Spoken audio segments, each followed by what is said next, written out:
Welcome to Winners Corner Sunday. We're off to Mantorp Racetrack and we have a Grand Slam 75 coming at you. And of course, some great betting suggestions from you, Mike. Have you done your homework? This is a tricky one, isn't it? It's an extremely tricky round here. I have a hard time figuring out who's going to be favorite and who's not. And well, I've got a Grand Slam system that I'm pretty happy about beforehand. But Let's see how happy you are afterwards.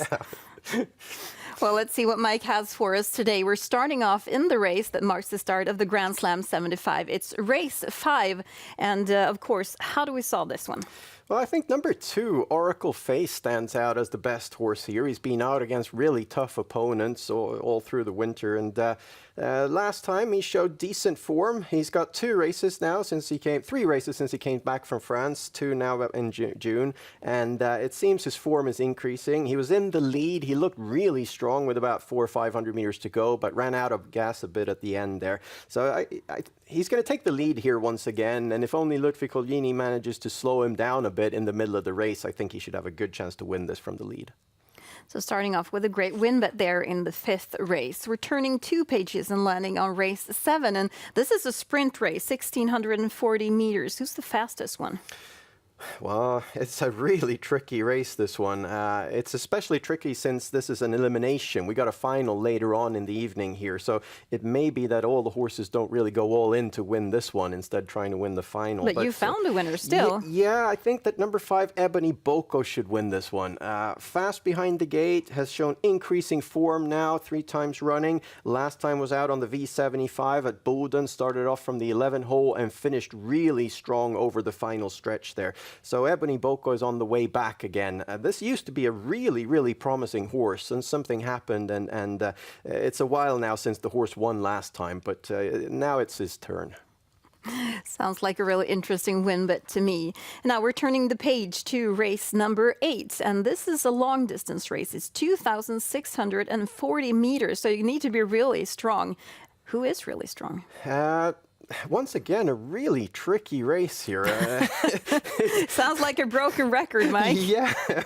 I don't know what the tactics are going to be here. I don't know how good the horses on the frontier here are. But number 9, Hugo RC, is a horse that I've been following now for some time. So I'm going to bet Hugo RC on the show. He doesn't win all that often.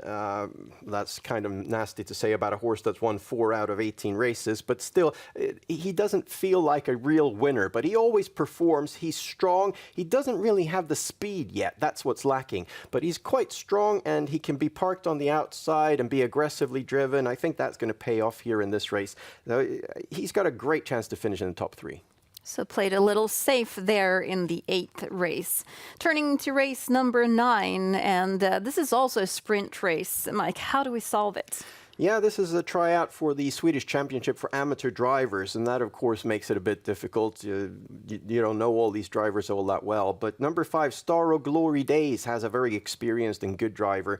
Star of Glory Days also shown increasing form the last couple of races. Last time was out first on the outside throughout the trip. It was in a low-grade race, but it turned out to be a pretty hard race there. He raced in 14-1 from the outside position, and normally you should win a race with €1,000 to the winner on a time like that.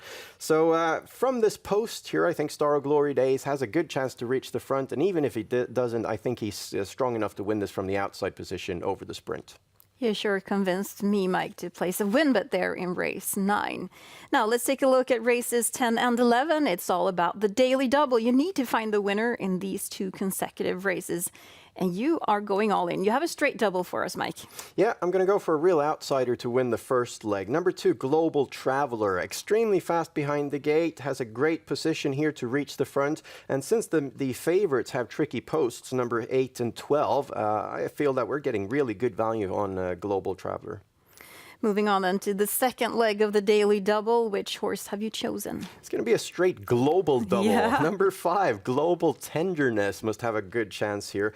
2 times running, came in second in really good times against really hard horses. Excellent post here. Peter Untersteiner looks very likely to take the front here. And from the lead, he should have a good chance. This is the favorite, of course, but with a lack of opposition, it must have a good chance. A global daily double there, and it's only one combination. Now let's take a look at the Grand Slam 75 system. Nothing else there, Mike. He has made one for us, of course.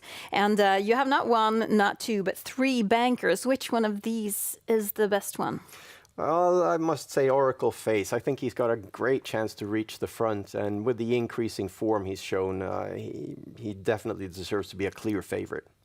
The second leg looks kind of difficult. You need 5 horses. Which one of these stands out? I said it before, I'm going to say it again. It's a tricky race. Yeah, I've got a feeling number 5, Royal Prince, is going to win this one with Kevin Oscarsson. I don't know if that's going to be the favorite or not, but I feel he should be. And that makes 316 combinations for Mike's Grand Slam 75 system this Sunday from Mantorp. That was all we had for you for this time. For more information, please visit our website, SwedishHorseRacing.com. We wish you the best of luck and have a really great Sunday.